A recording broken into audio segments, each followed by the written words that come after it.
भारतीय विदेश मंत्री एस जयशंकर इन दिनों अपने बेहद ही सटीक और शानदार जवाबों के लिए सोशल मीडिया पर खूब वाहवाही बटोर रहे हैं। बतौर डिप्लोमेट बेहद नपातुला बोलने वाले जयशंकर अब फ्री हैंड मिलने पर फॉर्म में आ गए हैं। जहां एक तरफ उनके पत्रकारों को दिए जवाब वायरल हो रहे हैं, तो दूसरी तरफ उनके वन लाइनर्स की भी तगड़ी फैन फॉलोइंग तैयार हो गई है। दरअसल हाल ही में भारत और अमेरिका के बीच 2+2 बातचीत हुई, जिसके लिए जयशंकर अपने सीनियर और देश के रक्षा मंत्री राजनाथ सिंह के साथ वॉशिंगटन गए।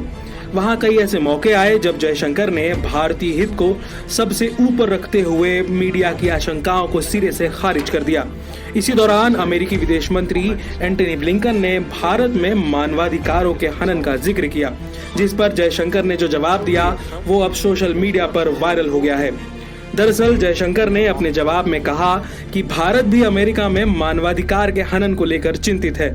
जयशंकर के जवाब पर काफी सारे यूजर्स ने कहा कि उन्होंने इससे पहले किसी विदेश मंत्री को यूं अमेरिका को आईना दिखाते नहीं देखा।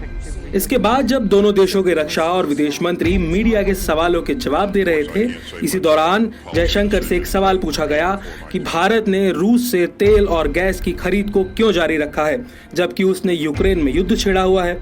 तो इसके जवाब में जयशंकर ने आंकड़े देते हुए सवाल पूछने वाले पत्रकार से कहा कि जितनी एनर्जी भारत एक महीने में रूस से खरीदता है, उतनी तो यूरोप आधे दिन में खरीद लेता है।